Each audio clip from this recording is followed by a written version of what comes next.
Hello everybody, and welcome back to Two Brothers Outdoors Homestead Edition. It is 10 o'clock in the morning. Last night during the coyote hunt we got down to 15 below zero. Ultimately we got down to 23 below zero last night. Four-wheeler wouldn't start. It wouldn't show neutral on the dash. It's an electric shift. I don't know if the ECM just got too cold or what happened, but because it wouldn't show neutral, it wouldn't start. Tim and I went up this morning and towed it back out, and it's sitting here in the shed. We're at 12 below zero right now. I'm getting a load of wood to bring into the cellar. We heat primarily with a pellet furnace. Pellets have gotten outrageous this year. They're over $350 a ton. This economy is killing everybody. But when we get extreme cold temperatures like this, I have a large wood furnace and we will fire it up. It gets too hot in the house with this furnace if it's not real cold out. So pellet furnace when it's not real cold, and wood stove or wood furnace when it gets really cold. We're going to get this inside. Maybe we'll put a blade on a sawmill in a little while when it warms up a little more. Like I said, it's minus 12 right now. At least the wind isn't blowing, but it is cold. All right, we got to put a blade on the sawmill. I don't know if we'll saw or not today. We'll see what happens. And I got my sorrels on today. Should have had them on last night. Now you might ask yourself, why would anybody live in such extreme conditions? Well, it doesn't get this cold very often where we live. It gets cold when we have winter. And usually we have too much snow where we can't get in the woods. This year the snowfall hasn't been too bad. We've only had a couple of storms and we've been able to keep the trails broke down. But the extreme cold doesn't last that long. And you might ask yourself, why would anybody want to live in New York with their politics? Well, their politics pretty much revolve around the city. We live up here in the Adirondacks. Like Alaska, we have a lot of people live up here off grid. We got a lot of places in the Adirondacks that don't have power and people live off grid. And it's wild up here. We've got 1 million acres of wilderness. We got 1 million acres of wilderness that we can use as we please as far as hunting and fishing and hiking and camping. And it doesn't cost a dime for us to use it. And that's one reason why we chose the Adirondacks to live. And unfortunately, the economy we're dealing with today, that is a direct result of our government. And I hate to say it, folks, and this isn't a political rant, but our government has become self-serving. They don't serve the people that supports them any longer. They haven't for quite some time. Our government has become an entity upon itself and only protects itself. It doesn't care about its citizens whatsoever, no matter what you believe. So, actually, everybody, we're on our own. And living out here, away from everything, that's about where I want to be. I can survive off of my property if I need to, and we'll just stick with it as long as we can. That's about anything anybody can do. All right, let's get this wood down in the basement, see if we can get this four-wheeler to fire up sometime today, and let's get a blade on the sawmill. And I don't know whether we'll cut or not, but we're going to do something today. I'm not sitting in the house. It's too... Okay, so I'm pulling wood out of the wood pile, and I just came across something that's kind of funny.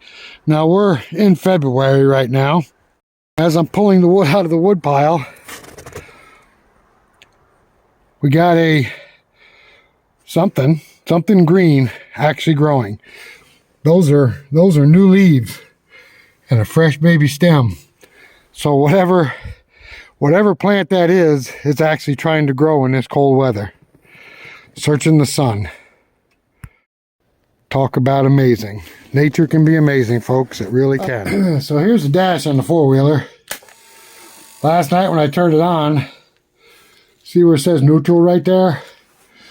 Neutral didn't show up last night on the dash. Something was froze up. It was too cold. It's showing up now. Maybe it'll start. Maybe not. Well, it's now 11:30. We're at -5 degrees. And I got the four-wheeler to fire up. So we'll let that run for a little while, warm up. I'm going to keep the charger on it. The battery didn't go dead, but I think it vapor locked from too much fuel being in the cylinder. We're going to let it run for a little while and warm up, warm the oils and stuff up. Maybe we'll go coyote hunting tonight. I don't know. We'll have to see. Alright, we're going to go put a blade on a sawmill. I got to go get one out of the cellar. And we'll go from there. Okay, guys. Well, we're screwed. It's 12 o'clock and we are up to no temperature at all. It is 0. No temperature. None at all. But I do have a blade. Scrounging through the cellar. I've got 6 blades that are unknown where their status are. I'm going to run them all through the sharpener one time. And then we'll use each one on the mill and see what happens. But I think all 6 are destined for the dumpster after this next use. Alright, let's put this blade on and we'll talk about some stuff while we're doing it. Okay guys, we got shrouds on, the blade on. We're not going to do any sawing today. It's just too cold. Yeah, when you get temperatures like this, you get equipment failures.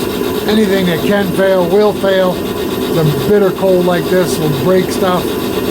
So we're just not going to saw today. We're not going to do anything at all except get the saw ready to go. Temperatures are supposed to warm back up at the beginning of the week. Now, I mentioned the boots last night. Put myself in a dangerous situation because of the boots.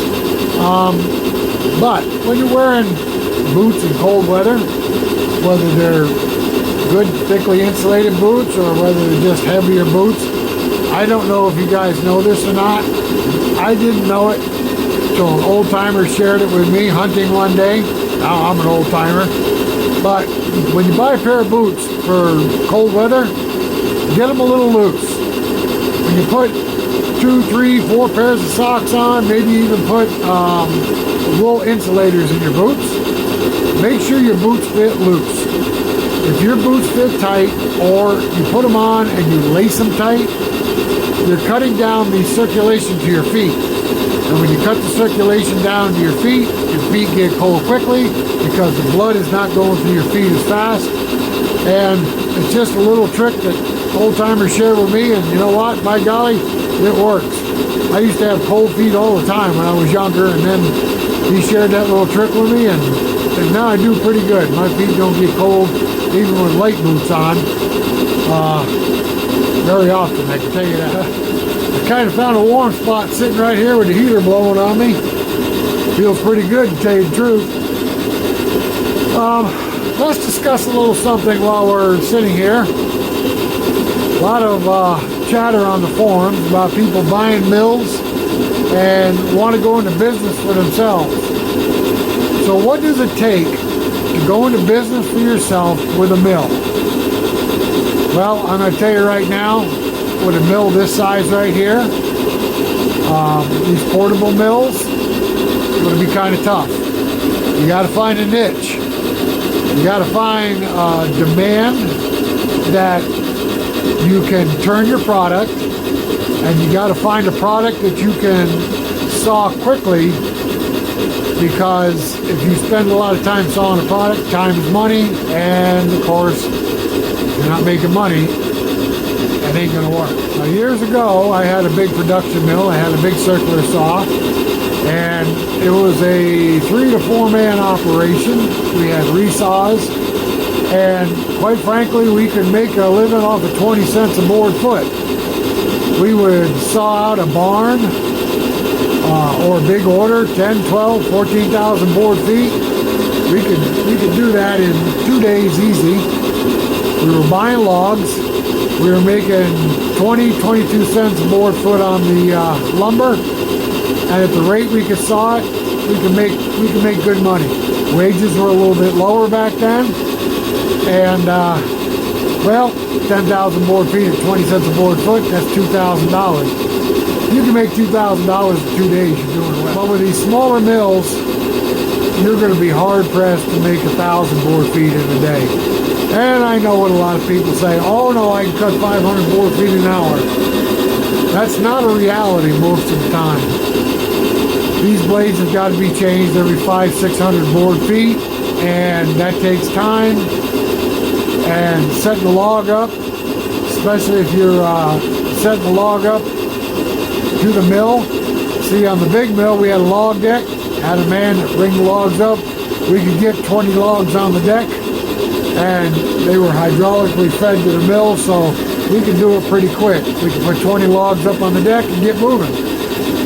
These, you're pretty much one log at a time. Even though you got them lined up, it takes a little time to get the log on, get it set up. There are band mills out there that'll cut a pretty fast rate, but those mills are $70,000 and up from there. And I've seen some pretty impressive mills, don't get me wrong. There's some band mills out there that are really impressive, but they still, most of them, unless they're running a carbide blade, 500, 600 board feet, and it's time for blade change. Now, like I said, you got to find a niche.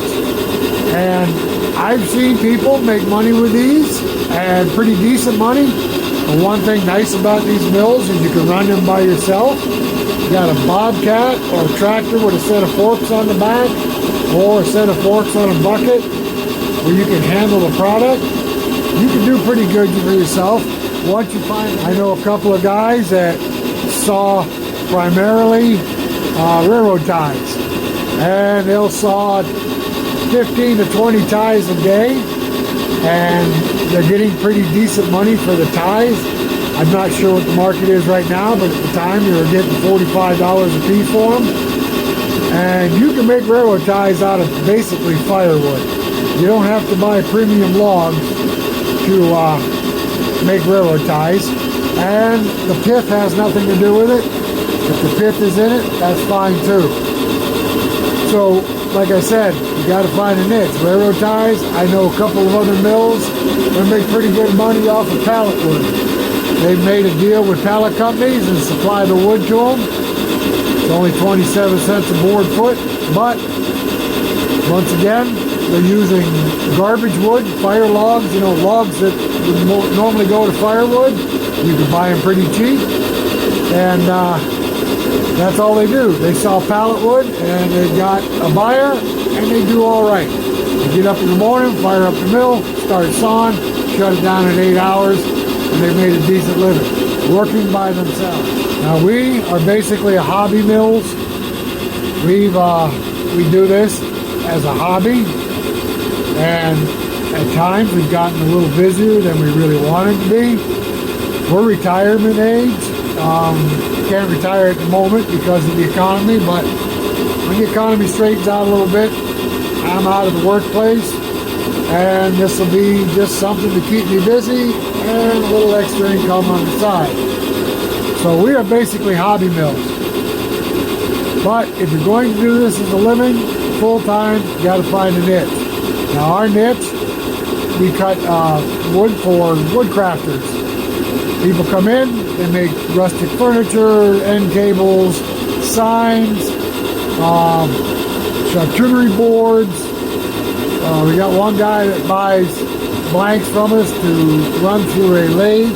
He makes rolling pins and stuff like that. So you have to find a niche. Once you find the niche, then you can get rolling, make a little money. And when you first buy these mills, don't expect to go into business right away. Find that niche, keep your job until you do, and then have at it. Good luck. All right, guys, we're going to get out of here and get back in the house.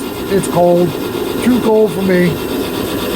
You guys have a good day, and I don't know if we're going coyote hunting or not tonight. We'll let you know with a video. I can't put the last video on because we got no internet going on right now. As soon as we do, we'll put last night's coyote hunt on. All right, guys, thanks for watching. Hit that subscribe button. Let's get this thing over 5,000 subscribers. Hit the like, and Watch our playlist. Till the next one. Oh, don't forget the notifications bell. Don't want to miss any of our videos. Alright guys, till the next one, we'll catch you later.